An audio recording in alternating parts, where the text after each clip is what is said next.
Olá pessoal, sejam bem-vindos ao canal. Eu me chamo Fernando Patrício, sou corretor de imóveis e o nosso assunto de hoje é sobre a avaliação de imóveis. Então eu quero trazer aqui o conceito da avaliação de imóveis, né? E também escolhi aqui os 5 principais métodos de avaliação para a gente discutir hoje.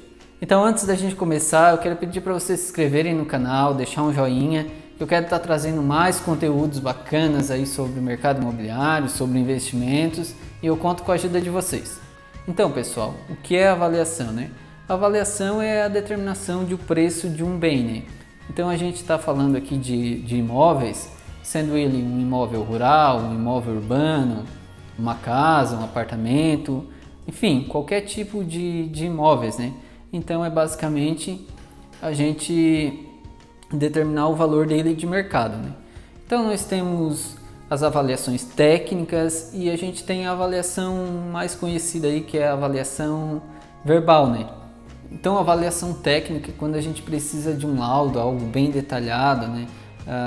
Para ser usado às vezes judicialmente, uma divisão de um bem, um inventário. Então nós temos também a avaliação verbal, né? Que é bem comum aí entre os corretores, que usam bastante para a comercialização do imóvel. Então nós temos vários tipos de avaliação de imóveis, né?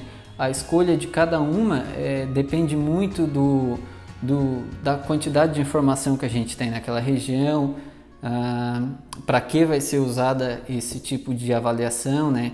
Então eu separei aqui 5 métodos de avaliação, né? Que são eles: o comparativo, o método de renda, o método residual, o método involutivo e o custo de reprodução.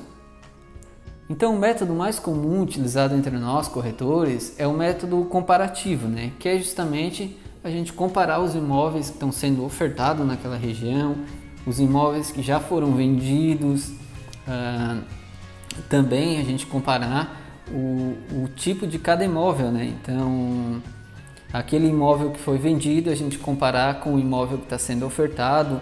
Então, através dessa comparação, a gente consegue determinar qual é a faixa de valores. Então, outra coisa muito importante são os padrões de construção, né? Porque dificilmente a gente encontrar um imóvel que seja idêntico ao outro, né? Então, nós temos que comparar, que seria comparar os padrões, né?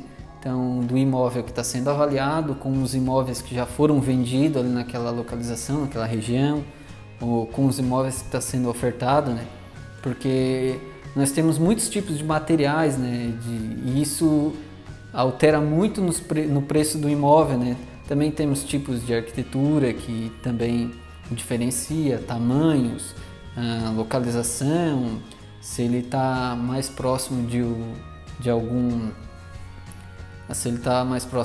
farmácia, de mercado. Também temos que comparar todo o estado de conservação daquele imóvel, né? O tempo de uso quando estamos avaliando um imóvel usado, né?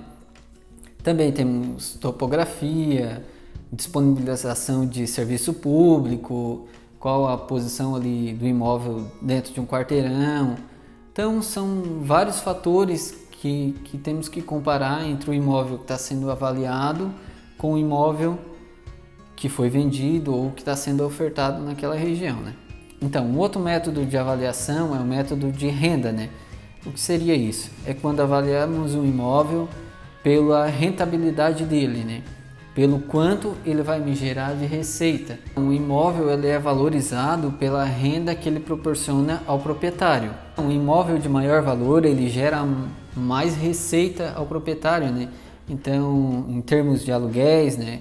Então esse montante que ele gera durante a vida útil é o que evidencia o valor de mercado desse imóvel, né? Então o método residual é quando vamos avaliar um terreno, né? Mas nós não temos informações para comparativo, né? O que temos é venda de imóveis já com construções, com edificações, mas nós precisamos avaliar um imóvel livre, né? Um terreno que não tem edificação nenhuma em cima. Então, como podemos avaliar? Nós podemos pegar um imóvel que tenha uma edificação, que tenha algo construído em cima, Por outro método, nós conseguimos calcular o valor dessa edificação, do que tem construído em cima, e esse resíduo que sobrar, do montante total ali do terreno mais construção, então descontamos a construção, o resíduo que sobra é o valor do nosso terreno. Então esse seria o método residual, né? O método involutivo é quando nós buscamos o maior aproveitamento desse imóvel, né? Então a gente busca todas as possibilidades que podem ser usado esse imóvel, tudo que pode ser construído, o que ele vai gerar de receita. Então a gente busca o maior aproveitamento dessa área, né? De todas as possibilidades possíveis. Com isso a gente determina qual seria o valor desse imóvel, né?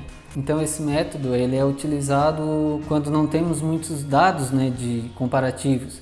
Um exemplo, se vamos avaliar um terreno urbano, mas não temos informações. Então a gente busca todas as possibilidades que podem ser utilizadas esse imóvel, né, esse terreno, e com isso a gente consegue determinar o valor desse imóvel, né?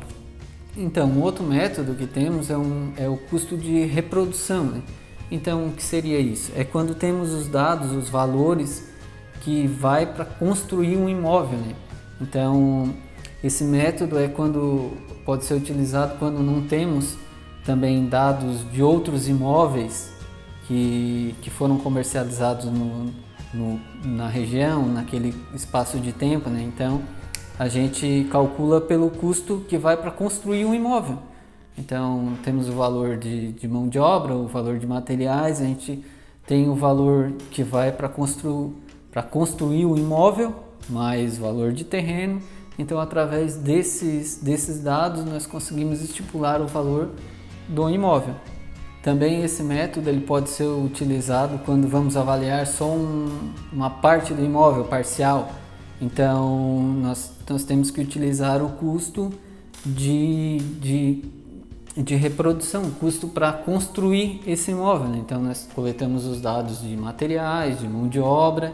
Através desses dados, a gente consegue estipular o preço do imóvel. Então, pessoal, no próximo vídeo eu quero trazer um assunto aqui para vocês, que é como saber se o imóvel está no preço ideal, ou ele está mais caro, ou ele está abaixo do valor de mercado. Então fiquem ligados no próximo vídeo. Então, pessoal, para a gente finalizar, eu quero pedir para vocês se inscreverem aí no canal, deixar o seu joinha, né?